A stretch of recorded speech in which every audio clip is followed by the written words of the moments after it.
सभी का बहुत बहुत धन्यवाद ध्यान सत्र में जुड़ने के लिए और मुझे ये मौका देने के लिए। हम योगी बने, योगेश्वर बने, जैसा कि कृष्ण भगवान ने अर्जुन को कहा है और पत्री जी हमें बता रहे हैं। ये भगवत गीता का जो ज्ञान है ये केवल अर्जुन के लिए नहीं था। अर्जुन एक माध्यम था। अर्जुन के माध्यम से समस्त मानवता को ये ज्ञान मिला है। इसलिए ये सबके लिए है।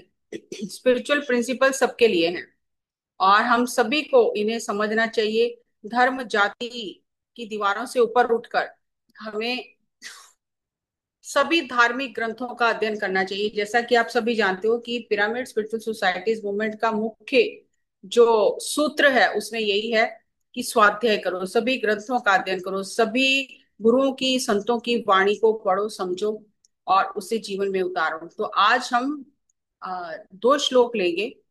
एक श्लोक पहले मैं पत्री जी की आवाज में आपके साथ साझा करूंगी और फिर रोक के फिर दूसरा श्लोक सेकंड बार साझा करूंगी, क्योंकि एक ही बार दोनों होने से फिर मिक्स हो जाएगा। तो पहले एक आपके साथ में शेयर करती हूँ जो आज का श्लोक है। तो आप ध्यान से सुनिए ताकि सर की ऊर्जा का सबको लाभ मिले। नैनं चिन्दन्ति शस्त्राणि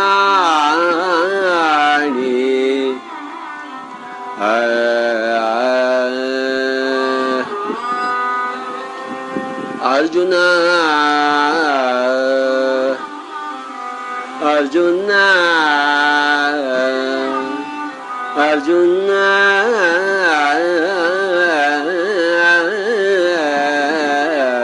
नैनं चिन्दन्ति शस्त्राणि नैनं दहति पावकः न चैनं क्लेदयन्त्यापो न शोषयति न शोषयति मारुतः मारुतः नैनं छिन्दन्ति शस्त्राणि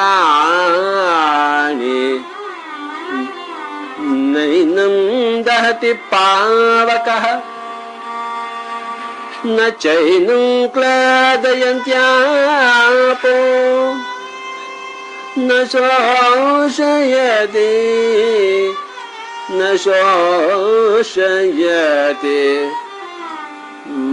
न शोषयति मारुतः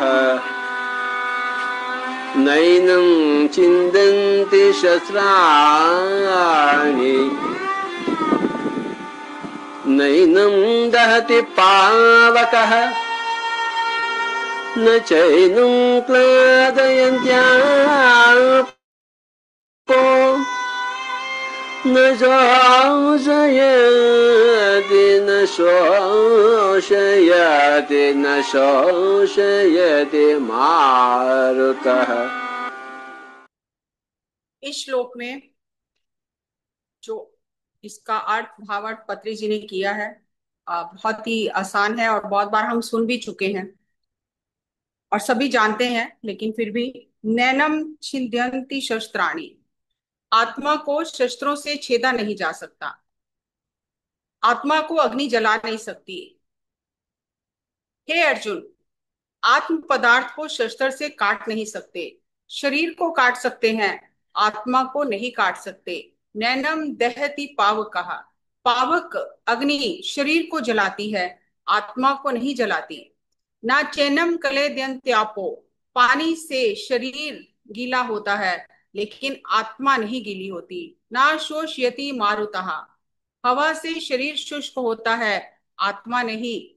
भगवत गीता का सार है तुम शरीर नहीं आत्मा हो। आध्यात्मिक शास्त्र उपनिषद वेद का सार है हे मित्रों, हम शरीर नहीं आत्मा हैं। आत्मा की मृत्यु नहीं है, शरीर की मृत्यु है। आत्मा शाश्वत है, आत्मा को जन्म मरण नहीं है। ये जानने के लिए हमें ध्यान करना है, ध्यान करके हमें ध्यान योगी बनना है। आत्मा को जानना है, ध्यान अभ्यास करके योगी बनना है। योगी बनना जरूरी है और कोई रास्ता नहीं है, अन्यथा शरणम नास्ति, और कोई रास्ता नहीं है। सुबह, रात, दोपहर, शाम, कभी भी किया जा सकता है। जब हम ध्यान अभ्यास करके योगी बनने का प्रयास करते हैं, तभी समझते हैं कि हम शरीर नहीं, आत्मा है। आत्मा शाश्वत है, आत्मा अविनाशी है। जब हम सत्य को जान जाएंगे तो आनंद से जिएंगे। तस्मात योगी भव अर्जुना। हे अर्जुन, तुम योगी बनो, योगेश्वर बनो, परम योगी बनो। हम शरीर पदार्थ नहीं हैं, हम आत्म पदार्थ हैं। हम सदा सदा के लिए हैं। ये था इस श्लोक का व्याख्यान जो पत्री जी ने दिया। अब हम इसके आगे का श्लोक सुनते हैं, जो इसके आगे का श्लोक पत्री जी ने लिया है। अन्यथा शरणं नास्ति ध्यानयेव शरणं वयम् वासांसि जीर्णानि यथा विहाय नवानि गृह्णाति नरोपराणि तथा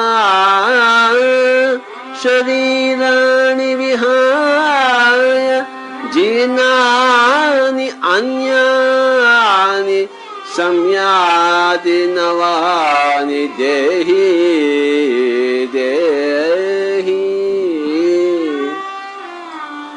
वासांसि जीर्णानि यथा विहाय नवानि गृह्णाति नरोपराणि तथा शरीराणि विहाय जीर्णानि अन्यानि संयाति नवानि देहि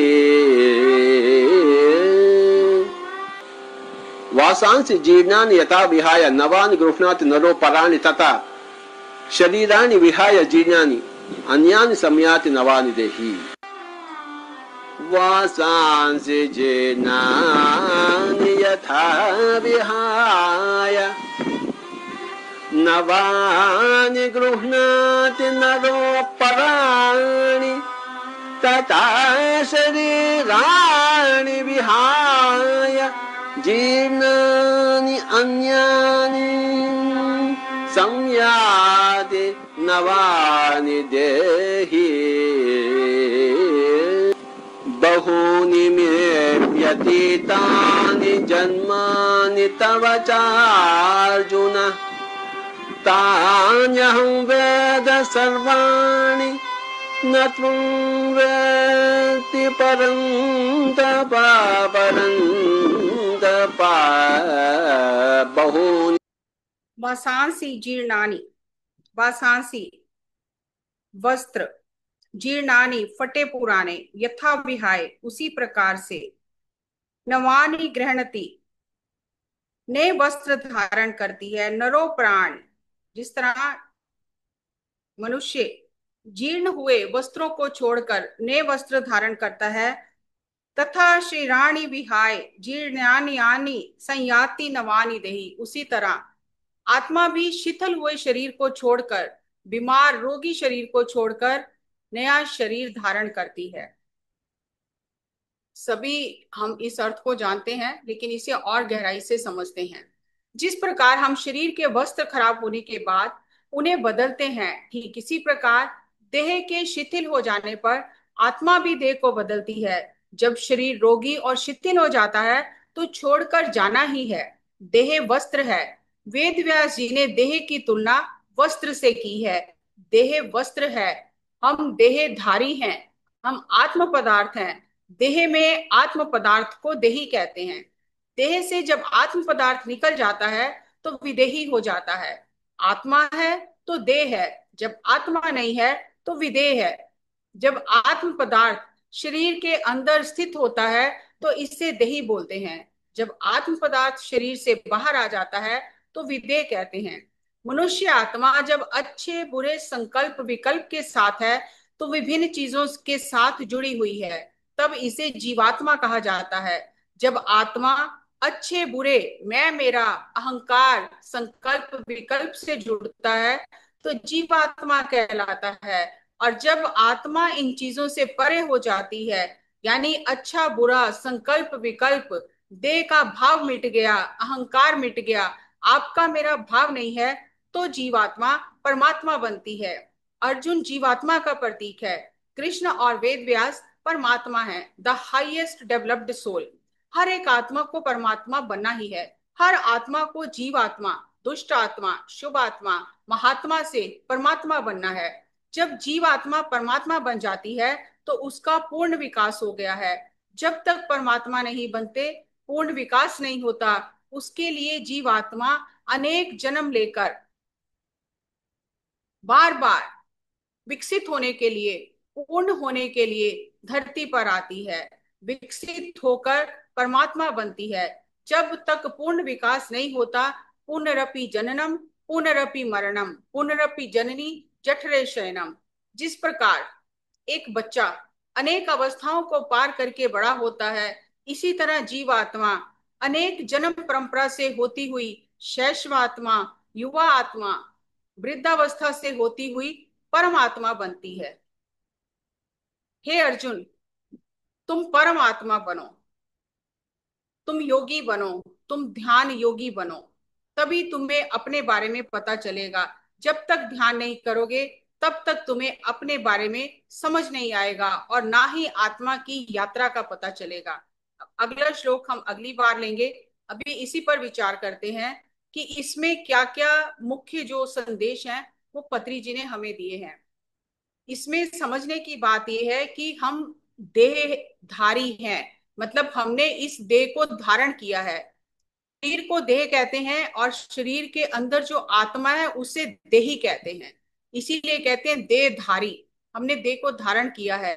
और जब आत्मा शरीर को छोड़ देती है तो विदेह हो जाते हैं। विदेह माने शरीर छूट गया, अब आत्मा सूक्ष्म रूप में आ गई, अब शरीर नहीं है, अब सूक्ष्म शरीर है, तो उसे विदेह कहते हैं। जैसे राजा जनक थे, तो वो आत्म स्थिति में रहते सदा, तो इसीलिए विदेही जनक कहा जाता है। वो विदेही हो गए, जीवन रहते जीवात्मा परमात्मा बन गई। और हर एक जीवात्मा की ये यात्रा है कि उसे परमात्मा बनना ही है। आज हम ये सोचें कि हम तो बहुत अच्छे हैं, हमने कोई गलती नहीं की, हमने तो कोई पाप नहीं किया, ऐसा नहीं है। ये आत्मा की यात्रा में ये एक ग्राफ है, और इस ग्राफ की हर एक अवस्थाओं से हर आत्मा को गुजरना पड़ता है।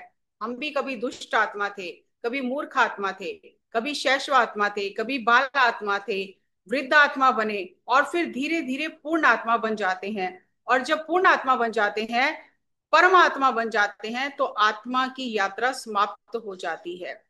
जिस प्रकार शरीर की अवस्थाएं हैं, उसी तरह आत्मा की भी अवस्थाएं हैं।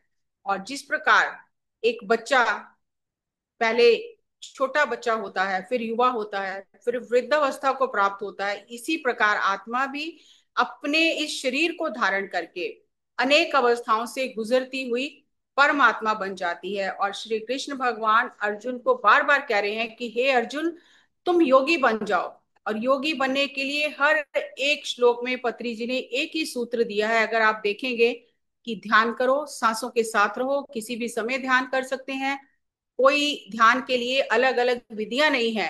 हर एक श्लोक में एक ही विधि को सर बार बार दोहरा रहे हैं।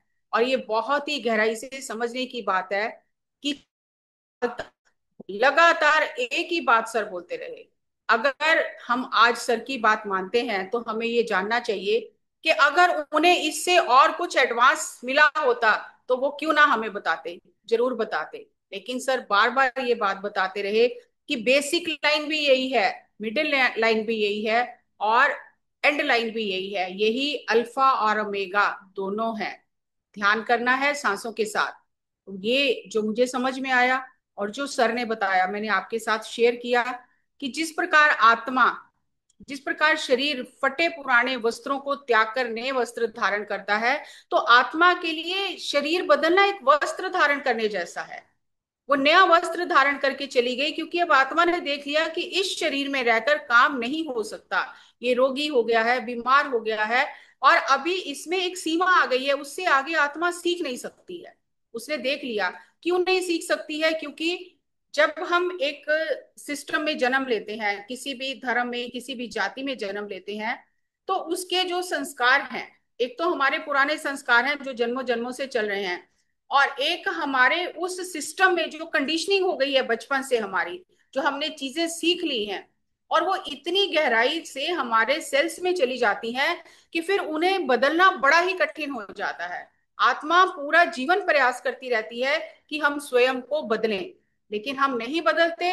और फिर आत्मा के पास एक ही रास्ता होता है कि इस शरीर को छोड़ दो, ताकि कुछ यादें तो मिटी जाएंगी, शरीर छोड़ने से कुछ यादें मिट जाएंगी, लेकिन जो हमने चीजें बहुत गहराई से पकड़ के रखी हैं वो फिर संस्कार बन के साथ चली जाएंगी। और ये बात आपने नीता मैम का सेशन सुना सुना होगा, वो the landscape of after life, उसमें बहुत अच्छे से बताया है कि किस तरह आत्मा इंप्रेशंस कैरी करती है और फिर आगे जाकर वही चीजें दोबारा दोबारा क्रिएट करती है। तो इसलिए ध्यान करके बार बार मन को शून्य करना इतना आवश्यक है कि हमें धीरे धीरे मन को शून्य करना आ जाए, ताकि जब आत्मा अपने वस्त्र धारण करे तो जो कुछ हमने इकट्ठा किया उसे यहीं छोड़कर चले जाए, उससे साथ लेकर ना जाए, क्योंकि अगर वो साथ जाएगा फिर कई संस्कार बनकर हमें अगले जन्मों में भी वो परेशान करेगा।